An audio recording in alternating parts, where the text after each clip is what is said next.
Good day, everyone. Pastor Greg Pufall here. I have a couple of announcements to bring to you before we begin our devotion. You heard perhaps last weekend about our vacation Bible school that's going to be coming up in June 13th through the 16th, a Monday through Thursday. And of course, we invite all children. We are going to be going from the potty train age through sixth grade to come and join us in that wonderful time to be able to not only learn about Jesus, but a time for some fun. We are going to offer some different kinds of activities that the kids can choose throughout the day. Two different activities every single day that they could pick and choose as far as what they would like to do for their vacation Bible school.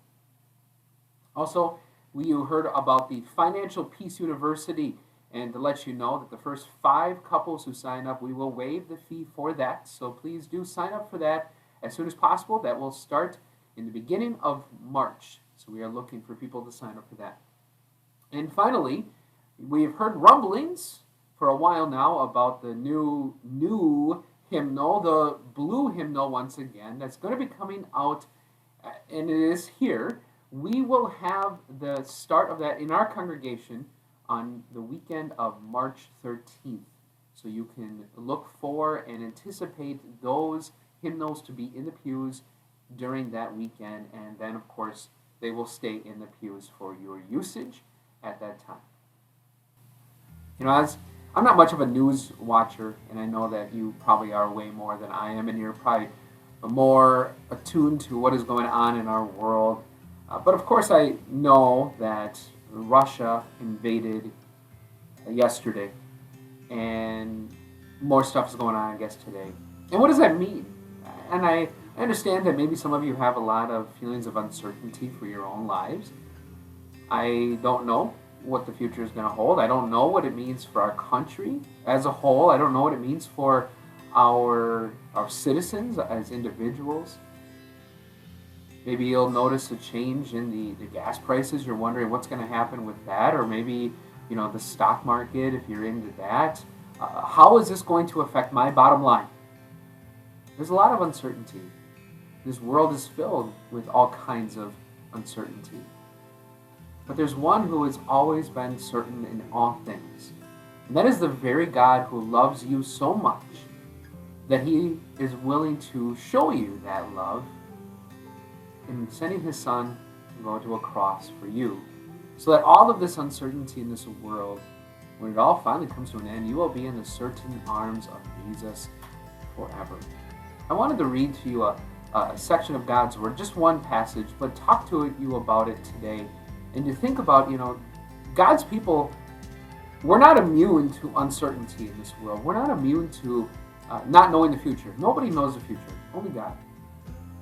This section from Deuteronomy, it's where Moses is starting to hand over the reins to Joshua as they're getting ready to go into the promised land, and Moses tells them these words: "The Lord himself goes before you and will be with you. He will never leave you nor forsake you. Do not be afraid. Do not be discouraged." And you can imagine how they could have been afraid and discouraged. Their leader of so many years, he's about to die. And he's no longer going to lead them. He's not going to be the one to bring them into this promised land. They heard the spies who came back, and they said, there's no way we could defeat these people. Of course, 2 spies, Joshua and Caleb, said, nope, we got this. Actually, God's got this. And God did. God went with them, and he never left them, and he showed them they didn't need to be afraid. God had it all planned out. Well, we may not be going into another land to take the promised land in this world, but the promises of God don't change. He's never going to leave you. He's going to be with you. He will never forsake you. And even though we are filled with uncertainty in this world, not knowing what tomorrow or even the rest of today is going to bring, we have our God who is going to be there to give us that confidence to know we don't have to be afraid. We definitely don't need to be discouraged. Our God, who has conquered this entire world, knows where he's leading us. And although we don't know that, and it's uncertain and sometimes unpleasant, we know the end result. It is the promised land. Not a promised land in this world, but the greatest promised land of all that is ours, not because we have to conquer anything, but because Jesus has conquered it all already. So I know there's a lot of uncertainty in your world, in our world, and even as individuals. But lean on God. Trust in Him. He's got you. Don't be afraid. Have a wonderful day in the Lord.